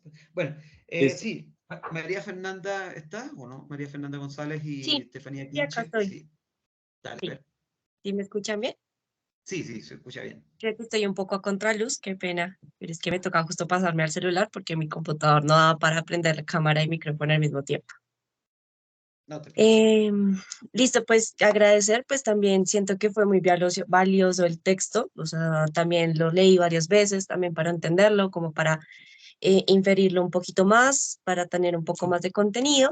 Y pues mi pregunta estaba un poquito más contenida hacia, hacia pues hacer un preámbulo primero de que nuestra generación ha sido marcada, lo que son los 2000 fue marcado por un crecimiento exponencial de teorías conspirativas, de cómo se nos veía la vida, de cómo se nos estaba mostrando, de cómo empezamos a nosotros consumir Internet, de qué tanto que estábamos consumiendo ahí. Entonces yo la formulé desde ahí y es como de qué manera logra o se logra una distinción de lo ideológico y lo conspiranoico dentro de la construcción del análisis discursivo sociométrico.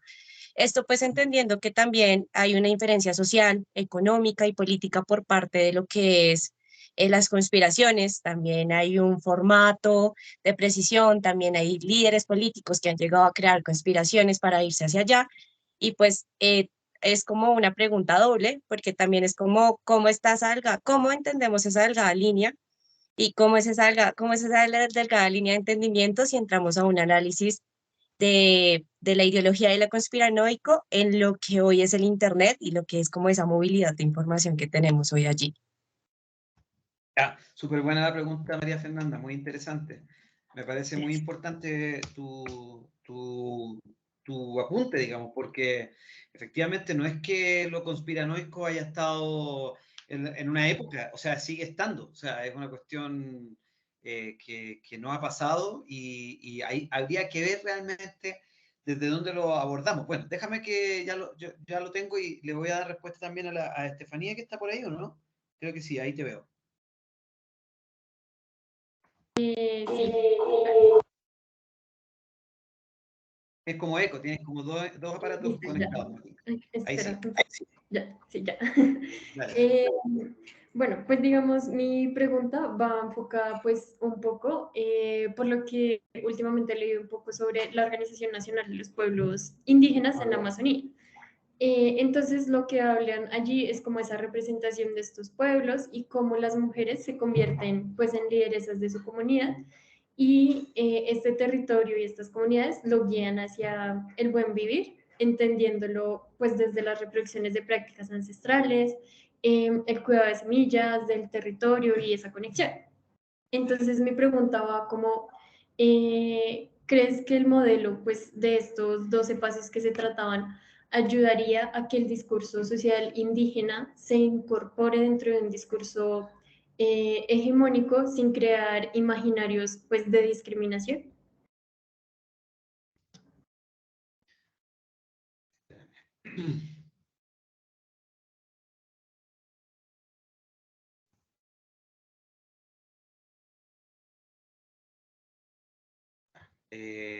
Listo, me queda clara tu pregunta. Interesante también. Gracias, Estefanía. Pues como no está Juan David, le doy la palabra a Tomás. ¿Estás, Tomás, por ahí o no? Tomás. Hola, profe. Sí, ¿Profe, me escucha ahí? sí, pero no te veo. No sé si estás con la cámara o... Ay, espere, profe, que estamos haciendo acá muchas vueltas para abrir la cámara. ¿Están en la universidad? Sí, profe. La profe. María también está allá. María también está allá. Saluda. Ah, están ahí en el laboratorio de sociología. Eso es la facultad. Ahí está John Zorro también. Está bien. Profe, entonces será que, digamos, desde la perspectiva pues, de los discursos y pues un espacio-tiempo de los imaginarios sociales, pues en la pandemia todo giraba pues en torno a la tecnología, ¿no? Entonces, pues mi pregunta era cómo desde la pandemia la sociosemiótica se transforma y nace una nueva interpretación de los imaginarios sociales. Ya. ¿Sí?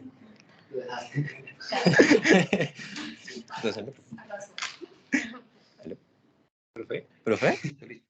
Sí, escuché. Ah, ya. ¿Listo? Ya pues, bueno, voy a responder a estas tres. Ojo, que no están preparadas, aunque sean mis estudiantes, yo no sabía las preguntas, que conste. No había como, no había trampa aquí. No, pero están buenas las preguntas. Bueno, lo primero, María Fernanda, me parece que tu aporte, digamos, ¿no?, sobre el tema de lo conspirativo, pues no deja de ser interesante en el sentido de que no sabemos bien cómo parte, ¿no? ¿Por qué? En el modelo, digamos, de los imaginarios, el imaginario se compone por otras cosas, ¿no? O sea, no es solamente, digamos, un mecanismo, un esquema de significados, digamos, porque uno dice, bueno, ¿qué son esos significados?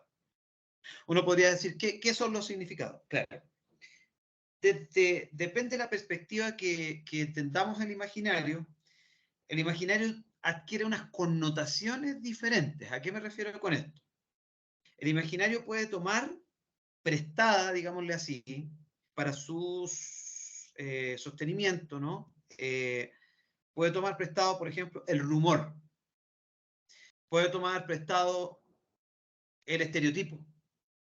Puede tomar prestada, no al sistema de creencias, pero algunas creencias. Porque volvemos un poco a la idea de que Rubén nos planteaba la ideología como un sistema de creencias, pero el imaginario puede tomar prestado pues unas determinadas creencias, puede tomar prestado mitos, puede tomar prestado formas de prejuicio, que pues eso es debatible, porque hay gente que dice que el prejuicio en sí mismo no existe, ¿no? O sea, hay autores que refieren que el prejuicio no es más que un juicio, ¿sí? No es un prejuicio, o sea, el juicio termina siendo una valoración sobre algo que tú, pues, cuando hablas de prejuicio es porque estás valorando algo con poca información o con información tergiversada o lo que sea, pues ya termina siendo un juicio en sí mismo, ¿no? Pero bueno, más allá de eso, cuando tú planteas esta idea de lo ideológico y lo conspiranoico, ¿no? Pues hombre, habría que ver realmente si una conspiración, habríamos primero que definir y retratar una conspiración, o sea, decir, bueno, esto es una conspiración en términos semióticos, ¿no? Aplicar un procedimiento para observar cómo, hasta dónde se acopla ese discurso como tal, si termina teniendo dentro del discurso qué elementos, ¿no? ¿Cómo lo podemos operacionalizar a través del modelo de Rubén? Podríamos decir, bueno, lo primero que hay que observar es que si anda circulando, por ejemplo, qué sé yo, en la época del 2000, no sé si se acuerdan los más viejitos, digamos, ¿no?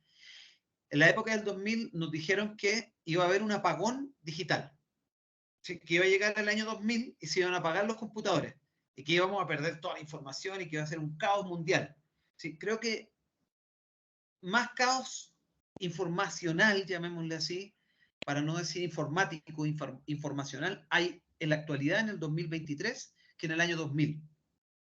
Sí, porque probablemente hoy en día las sofisticaciones de los ataques informáticos son más grandes. No recordemos lo que pasó en Sanitas recién o en otros entornos institucionales donde la seguridad informática está constantemente siendo vulnerada, ¿no? Entonces uno dice, claro, el año 2000 era un año de crisis fatal, prácticamente alguna gente también decía que se iba a acabar el mundo, ¿sí? Entonces uno dice, bueno, primero identificar desde dónde parte el discurso, ¿no? De dónde se está construyendo el discurso, lo que decía Rubén, acotar el discurso, ¿no?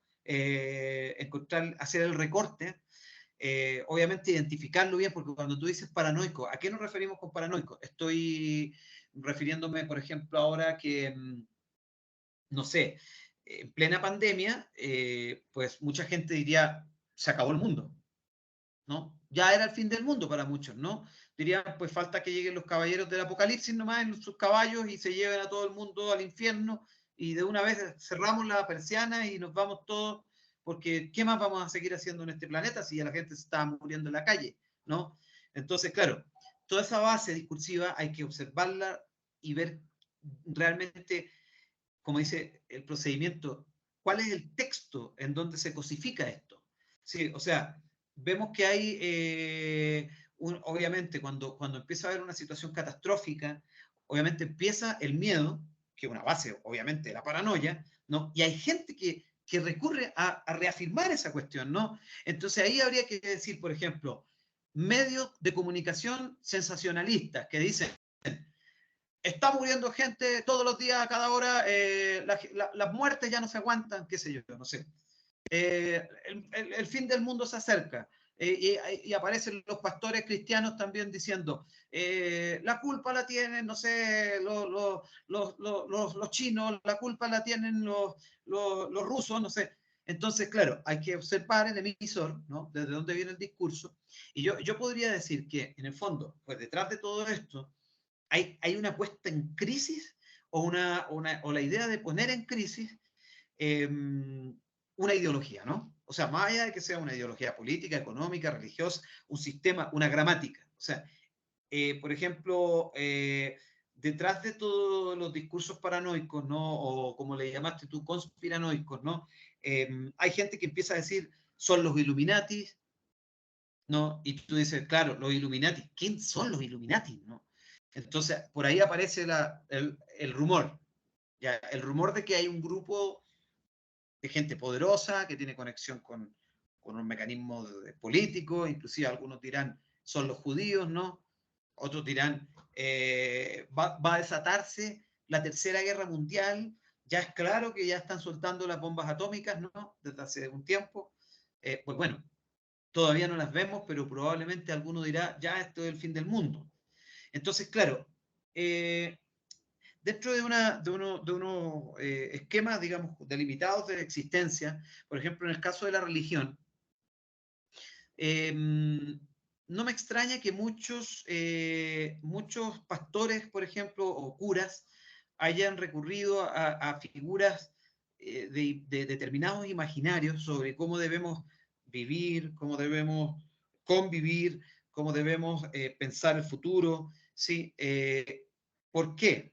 El mundo está en una decadencia absoluta, el mundo está al borde de la catástrofe, el mundo, la gente ya pues no tiene voluntad o no tiene corazón, qué sé yo.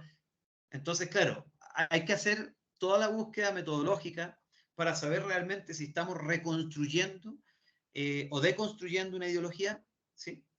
A través de esas conspiraciones, entre comillas, ¿no? Y desde dónde se están construyendo, porque circulan como el rumor, ¿no? Entonces, hay que ver otros mecanismos subsidiarios, llamémosle así, del imaginario, para saber si eso funciona de qué manera, ¿no? Pues eso te respondería, María Fernanda, gracias por tu pregunta, muy interesante. Ahora, yo pienso, Estefanía Quinche, que me parece que el buen vivir, o lo que le llaman summa causai o summa camaña, capaz que hasta sea, si lo pudiéramos pensar, la ideología del pueblo indígena, por lo menos de los altiplánicos, ¿no? Podríamos pensar que ellos tienen una base, vuelvo al concepto de gramática, una base existencial, vuelvo a la idea de Ditus, ¿no? Donde se construye un esquema cognitivo, ¿no? Un esquema cognitivo de cómo estamos viviendo el mundo, ¿sí? Que tiene unos sustentos discursivos fuertes, que inclusive ese mecanismo del summa causai es retomado por algunos intelectuales, no indígenas, ¿sí? Para darle más fuerza al discurso, ¿sí? Pero no logra perpetrar frente a otra ideología, ¿no? O sea, digamos que puede ser que si lo estudiáramos, pudiéramos considerarlo como una ideología. Ahora, dentro de esa ideología del buen vivir, efectivamente, pues dirán algunos, es una patraña, eso es un invento de lo que viene a ser esta idea del conocimiento retrógrado, es una resistencia al desarrollo. Entonces, claro, es una pugna, ¿no? Podríamos pensar que hay que desentrañar en estos esquemas de discursos y de contradiscursos, ¿no? Ahí sí podríamos ver que efectivamente puede que se esté presentando una pugna ideológica, ¿no? Puede ser que sea una pugna ideológica. Y dentro de esa pugna ideológica, sí, va a ver cuáles son los imaginarios que sostienen cada cosa, ¿no? O sea, yo no voy a vivir de nuevo sin mi celular smartphone, ¿no? Sin mi iPhone. Yo no voy a vivir sin esto, yo no voy a vivir sin mi celular. Mi celular es un objeto tecnológico de la modernidad, ¿sí? Sí, un avance de la sociedad industrial. ¿Cómo voy a dejar esto? Sí, yo no voy a disfrutar, no voy a dejar de disfrutar de zapatillas Nike o como ustedes tengan en sus casas, ¿no? Unas Converse, sí, hechas en China. Yo no voy a dejar de disfrutar de eso. No voy a dejar de disfrutar de mi televisor Samsung 4K u 8K. Yo no voy a disfrutar, no voy a dejar de consumir, porque mi consumo está bien así. ¿Sí? Entonces, claro, hombre, Tomás Mulián, sociólogo comunista chileno, hace muchos años escribió un libro que se llamaba El consumo me consume, ¿sí? Pero pues, hombre, es parte de lo que yo quiero asumir como mi propio principio de libertad, que es un imaginario también, ¿sí? Que está articulado, obviamente, al modelo de mercado, ¿no? Soy libre, puedo hacer lo que quiera con mi dinero, ¿sí? ¿Quién me va a venir a decir que yo tengo que asumir una filosofía ascética o qué sé yo, moderada frente al consumo? No, yo tengo que ir al centro comercial, que es como el palacio, ¿no?, del consumo. Entonces, claro, obviamente esta es una pugna, yo creo que hay una pugna muy interesante que desentrañar, Estefanía. Y Tomás, espero que te haya respondido. Lo que dice bueno, hombre, mira, yo creo que nosotros todavía en la pospandemia, que ni siquiera estamos en pospandemia, porque no estoy seguro que la Organización Mundial de la Salud haya dicho que la pandemia se acabó.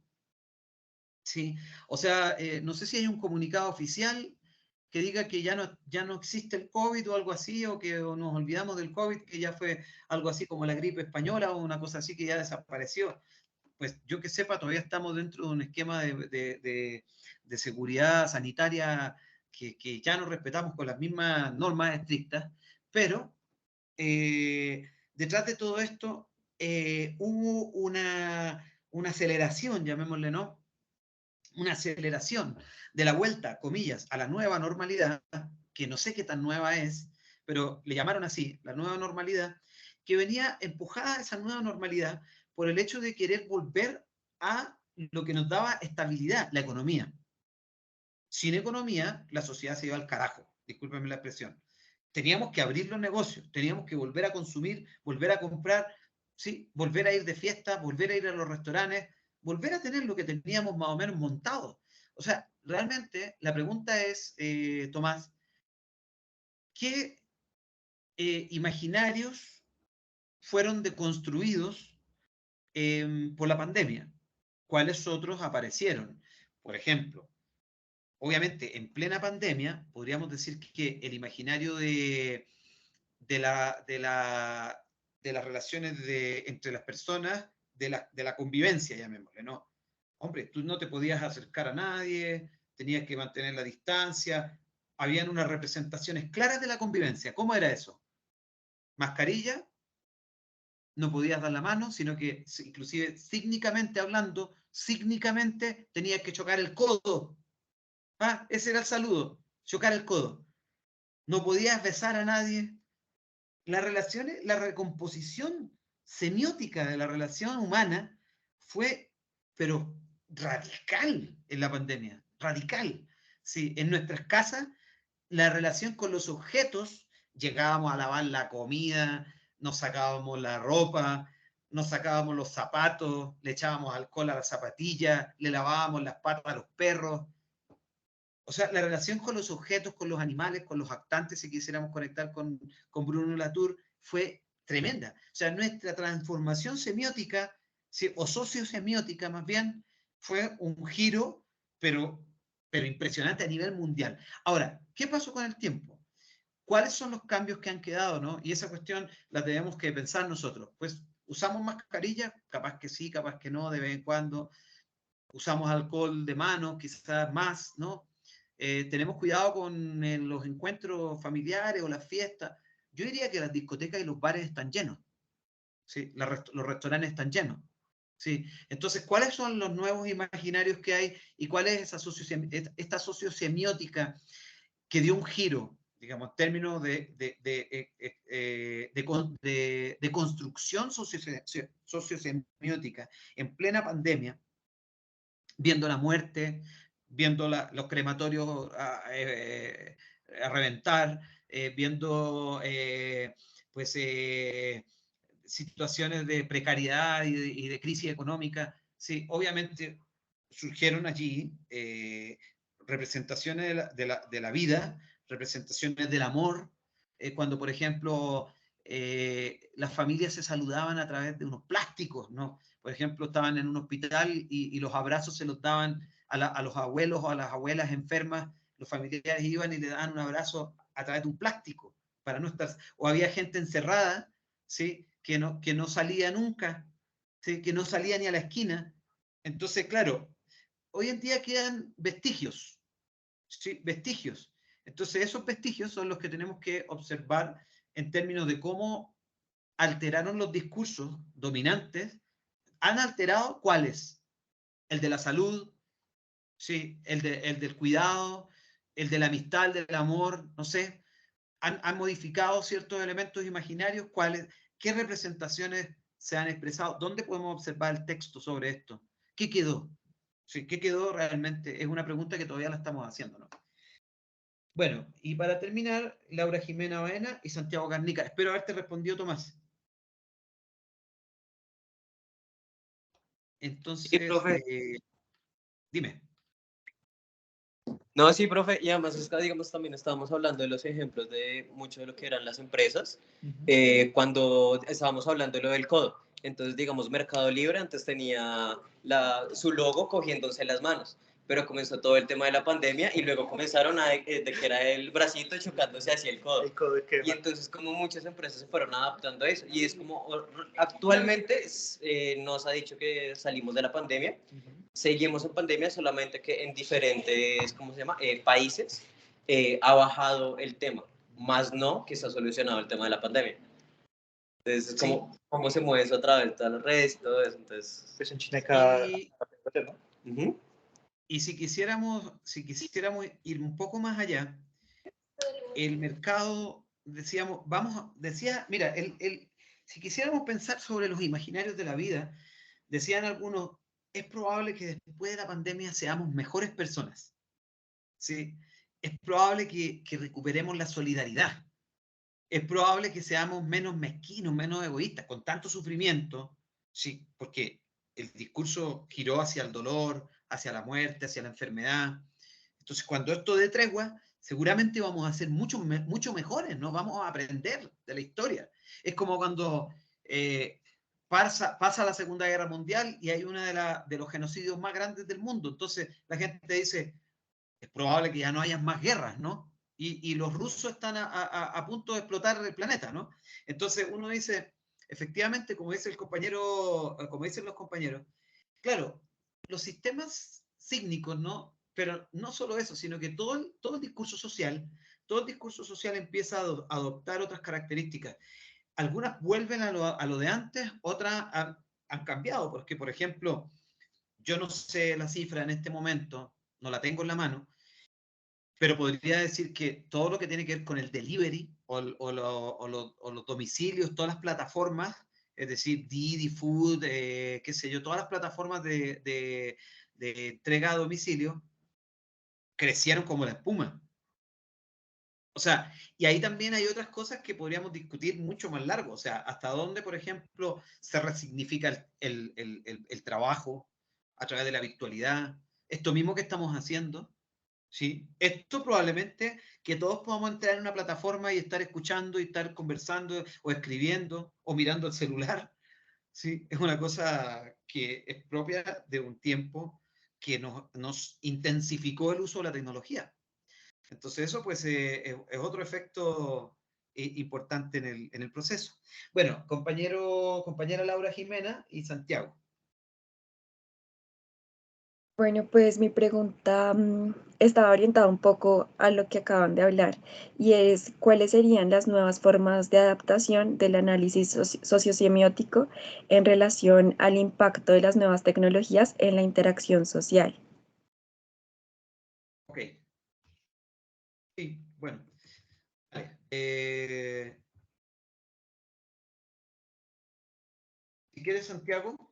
Listo. En la mía, pues, también fue basándome desde la pandemia y una pregunta que me nació es cómo la sociosemiótica y su reinterpretación del cotidiano al pasar eventos como los eventos pandémicos se vería nutrida por estos nuevos imaginarios que surgen desde la vida cotidiana virtual en este caso.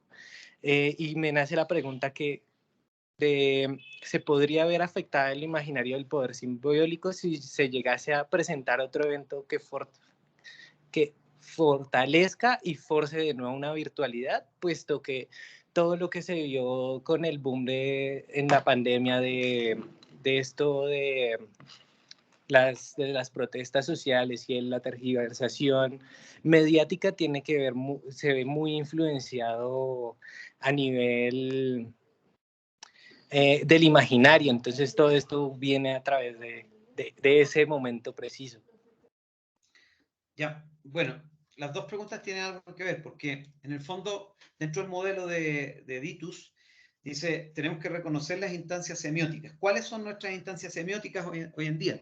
Esto que estamos viviendo, pues es una instancia semiótica contemporánea, llamémosle, ¿no? Para no decir que es poshumana o posmoderna, qué sé yo, ¿no? Porque es lo que estamos en la actualidad utilizando y significando, ¿no?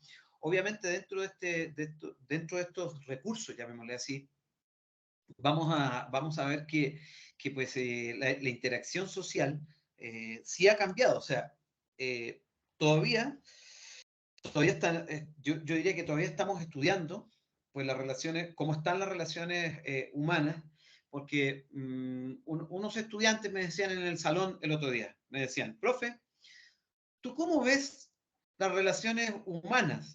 Yo le decía, pues hombre, qué pregunta, ¿no? Pero me decía, nos referimos a que, por ejemplo, jóvenes de nuestra edad, no tenemos muchas ganas de hablar con la gente. ¿Sí? Entonces, no nos dan ganas. Entonces, yo les decía, claro, porque cuando uno conoce a una persona mayor, pues tú te puedes tener una conversación trivial si la pillas por ahí en el barrio o en una tienda de barrio, qué sé yo, una frutería o algo así, ¿no? ¿Cómo está doña Mercedes? ¿Qué sé yo? Bien, ¿y usted cómo está el niño? ¿Cómo está la señora? ¿Cómo está? Bien, bien, bien, todo bien. ¿Y usted cómo ha estado la salud?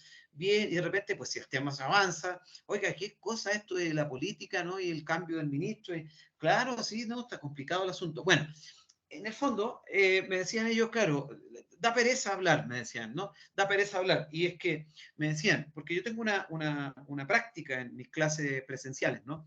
Yo les digo, dejemos el celular la primera hora de clase al lado, sin tocarlo, ¿sí? Por favor. Después, si quieren, lo usan. En general, nadie lo usa en casi toda la clase. ¿Por qué? Porque una estudiante hoy me dijo ayer, ¿no? Ayer tuve clase, me dijo, profe, me dijo, creo que el único espacio de la vida donde no estoy usando el celular es en esta clase. Me dijo, yo ando con el celular en todo momento y en todo lugar. Entonces, claro, efectivamente, nosotros cómo estamos ¿qué nos está intermediando, ¿sí? La manera de entender el mundo y efectivamente cómo esa semiótica que está compuesta por representaciones, por las huellas, ¿no? Dijéramos, las huellas del discurso, pues desde dónde vienen, no nos cuestionamos desde dónde vienen. Desde dónde viene el discurso, pues a veces tenemos una noción un poco ambigua, ¿no? Entonces, lo que yo denomino habitualmente como un pensamiento fragmentado. O sea, nuestra cabeza está en este momento puesta en un poquito aquí, un poquito allá, de una manera muy dispersa, ¿no? O sea, entonces, claro, la pregunta que hacen los compañeros sobre cómo afecta estas semióticas, cómo hacer análisis sociosemiótico, tiene que ver con las relaciones con las tecnologías, pues nuestras interacciones sociales están sumamente atravesadas ahora por las aplicaciones. Ya no, hay gente que realmente en muchas sociedades latinoamericanas y mundiales prácticamente ya no va a ninguna tienda, o si va, su interacción es muy corta o ni siquiera. O sea, todo se pide por la aplicación, llega el vendedor, te entrega el producto y tú no conversas nada con esa persona. Cero. La persona te entrega el producto y tú le dices gracias, porque ni siquiera a veces tienes que pagar en efectivo, todo se paga ya por tarjeta. Entonces, las parejas se buscan ahora por aplicación y si no se gustan rápido, se desechan rápido, ¿sí? Entonces, hay un mecanismo también de reemplazo emocional y de falta de entendimiento. ¿Por qué? Porque como el cerebro opera de una manera, busca recomponer, digamos, ¿no? Busca recomponer la información de una manera fragmentada y tan rápida, discúlpeme, cuesta mantener la concentración, ¿sí? Cuesta mantener la concentración. Entonces, como el cerebro está estimulado y lo que busca el cerebro es estar feliz, ¿sí? En realidad el cuerpo busca producir hormonas como la misma dopamina, ¿sí? Como el cuerpo busca eso, ¿sí? Y el celular lo produce, porque el celular está lleno de videos, lleno de chicas bailando, lleno de perritos jugando, lleno de carritos, lleno de cosas divertidas, gente que hace cosas graciosas, sketch que duran 50 segundos, medio minuto. Entonces, tú te puedes pasar divertido horas mirando cosas que al final termina el rato y no te quedó absolutamente nada más, pero te quedó una sensación de bienestar, ¿sí? Entonces, cuando quieres que alguien te cuente una historia larga, y si esa persona te cuenta un problema, ¿qué ganas te van a quedar de escucharle ese problema a alguien? ¿Sí? Entonces, claro, ¿desde dónde estamos entendiendo ese discurso, los discursos dominantes? ¿Sí? Quizás ni siquiera los estamos entendiendo. O sea, se nos están metiendo, ¿sí? Sin que nos demos cuenta. Y ese es uno de los principales problemas de la manipulación, ¿no? Y pues esa tan añorada emancipación de la escuela de Frankfurt se está yendo al carajo, ¿sí? Entonces, probablemente tenemos que hacer una sociosemiótica nueva para poder entendernos como humanidad, porque nos dimos cuenta, y en esto, compañeros y compañeras, nos dimos cuenta que decían, no, los nativos digitales van a volar con la pandemia, porque saben usar la tecnología como que fueran pues unos maestros, ¿no? Nos dimos cuenta de que no, de que el uso que se le da al celular es un uso banal, ¿no? Es un uso efímero, es un uso de comunicación cada vez más reducida en su contenido, ¿sí? Entonces, si hacemos, por ejemplo, un análisis crítico del discurso, de cómo la gente expresa sus ideas en el Facebook, por ejemplo, o en el Instagram, son ideas muy sencillas, son unas críticas pues con poco argumento, se ha perdido la capacidad de argumentar. Entonces, pues, cuando uno dice, ¿cuáles son esos imaginarios que están presentes en la vida cotidiana? Hombre, la publicidad es poderosa, ¿sí? ¿Por qué no pagamos por Facebook? ¿Por qué no pagamos por Instagram? Porque nos meten la publicidad, se nos meten las revistas, se nos meten los productos. Tú buscas algo en el Google, cualquier cosa, unas zapatillas que te quieres comprar y te aparece simultáneamente en todas las plataformas virtuales, ¿no? Entonces, claro, en todas tus redes sociales, digamos, ¿no? Entonces estamos atravesados y capaz que hasta controlados, ¿no? Muchas veces por el celular. ¿Sí? Es como un objeto que produce adicción. Entonces, claro, digamos que los procesos de legitimidad que tenemos que observar quizás hoy en día son muy sofisticados porque digamos que acuérdense de Cambridge Analytics, que Facebook ha hecho experimentos con nosotros, de que a ti te empiecen a aparecer, por ejemplo, en el muro de Facebook noticias tristes y tú te pones triste. Eso fue comprobado, ¿no? Le llevó a Facebook a tener una demanda.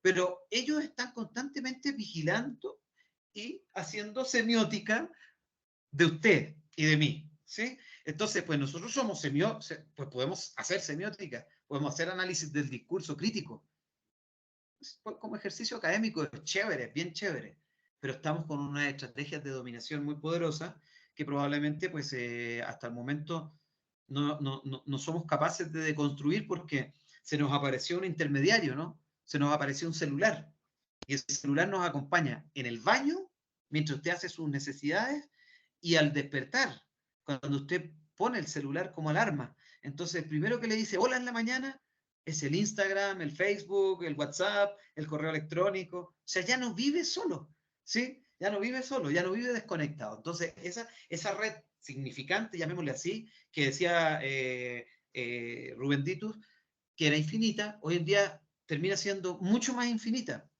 y mucho más desbordada en sus límites.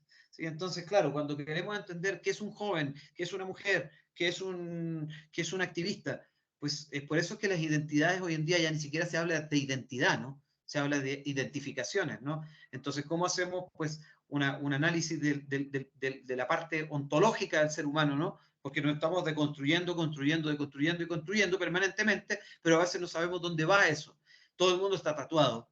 Sí, ahí tienes un análisis semiótico. Todo el mundo está tatuado, ¿no? Es chévere, ¿sí? Es chévere estar tatuado. ¿sí? Entonces tú dices, ¿por qué tienes que estar tatuado?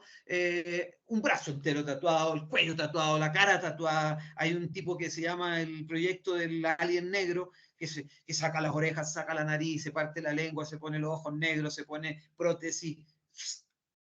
Allí hay una semiótica interesante, ¿sí? El tipo ahora tiene una página en Instagram que tiene cientos de miles de seguidores. Ahí tienes una semiótica interesante, una sociosemiótica que está trasladándose a otros entornos de interacción social, ¿no? Porque terminan siendo observados como referencias, ¿no? ¿Por qué alguien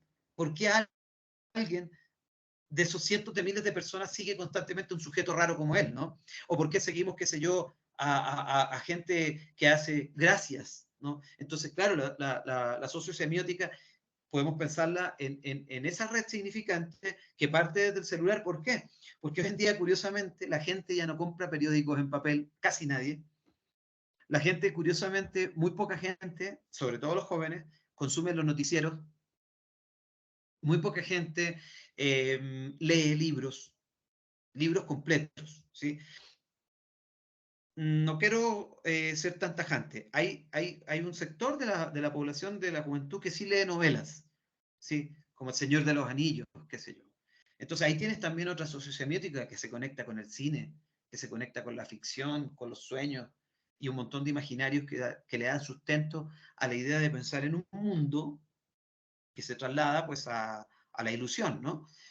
A una idea de una ilusión, ¿no? De una sociedad que puede ser distinta. Inclusive podemos llegar, por eso decía que el imaginario hasta cierto punto recurre, ¿no? De otras herramientas como la utopía, por ejemplo, ¿no? La utopía está presente hoy en día y podemos tomarla como un recurso político también, ¿no?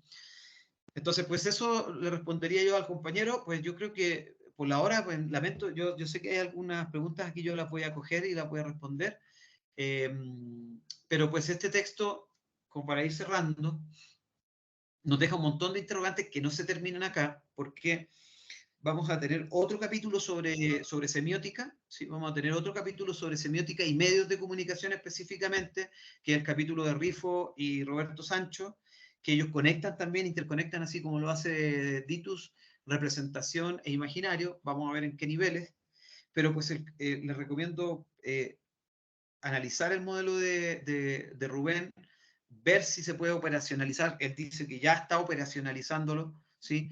Que sí se puede pues identificar, digamos, no el movimiento, llamémosle así, de la ideología por un lado, o sea, la interconexión, ¿no? Ideología, representación, imaginario, ¿sí? Que se puede observar esa interconexión y yo pues así, muy someramente, sí lo puedo ver, ¿no? Ahora, los desafíos analíticos o interpretativos tienen que ver mucho con lo que los estudiantes plantean.